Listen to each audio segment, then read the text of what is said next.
Oke, Assalamualaikum warahmatullahi wabarakatuh. Perkenalkan, saya Meta Dwi Apriyanti, dosen Universitas Muhammadiyah Tangerang. Pada kesempatan ini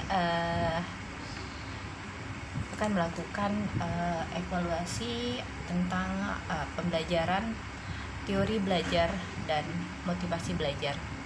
Yang materi ini disampaikan oleh materi workshopnya Pekerti, disampaikan oleh Dr. Syihabuddin MSI. Oke, yang pertama adalah teori secara umum, adalah analisis hubungan antara fakta yang satu dengan fakta yang lain. Jadi ada hubungan pada sekelompok fakta-fakta yang disusun secara sistematis, logis atau rasional, empiris atau kenyataan, juga simbolis dalam menjelaskan suatu fenomena. Selanjutnya adalah belajar. Belajar merupakan aktivitas secara sadar dan menetap yang dilakukan oleh manusia sebagai individu dalam berinteraksi dengan lingkungan yang mengakibatkan perubahan perilaku, sikap, pengetahuan, dan keterampilan. Dan biasanya atau harusnya belajar adalah proses perubahan sikap atau keterampilan yang jauh lebih baik, karena kita dapat ilmu, dapat keterampilan yang lebih baik. Selanjutnya adalah definisi pembelajaran. Definisi pembelajaran merupakan proses interaksi antara peserta didik. Peserta didik adalah pendidik dan sumber belajar pada suatu lingkungan belajar. Jadi saya sebagai pendidik harus bisa mentransfer ilmu saya dengan baik agar peserta didik saya, yaitu para mahasiswa, bisa menerima ilmu atau bisa menerima materi yang saya sampaikan dengan baik dan benar. Oke, selanjutnya adalah motivasi. Sebuah dorongan, hasrat atau minat yang begitu besar dalam diri untuk mencapai suatu keinginan, cita-cita, dan tujuan tertentu. Adanya motivasi akan membuat individu berusaha sekuat tenaga untuk mencapai yang diinginkan. Jadi tujuannya apa? Tanamkan motivasi dalam diri kalian masing-masing.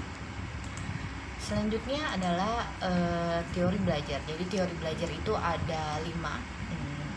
Satu, aliran mazhab tingkah laku yang menekankan pada diri pada hasil dari proses belajar.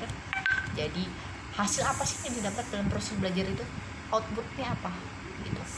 Dan kedua adalah mazhab kognitif, yaitu proses belajar yang menekankan kepada prosesnya. Tadi output, sekarang prosesnya. Prosesnya apa dalam belajar itu? Ketiga adalah mazhab humanistis yang menekankan pada isi apa yang dipelajari. Selanjutnya ada mazhab konstruktif dan mazhab sibernetik, yaitu menekankan pada sistem informasi yang dipelajari. Oke, selanjutnya kita belajar motivasi. Motivasi adalah suatu yang paling mendasar yang harus ada dalam proses belajar, karena hasil belajar akan optimal bila ada motivasi. Ingat, motivasi harus ada.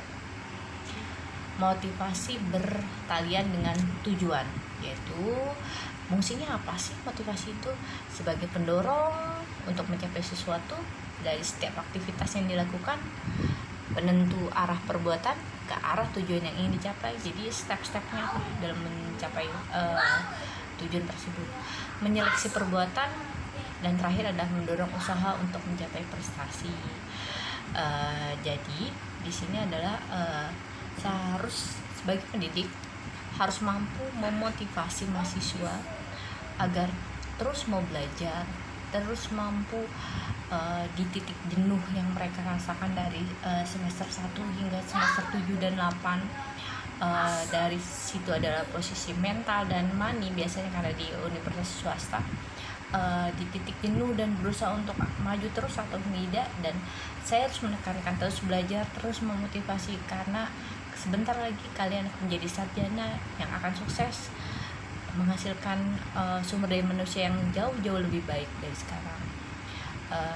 Itu aja. Assalamualaikum warahmatullahi wabarakatuh. Terima kasih.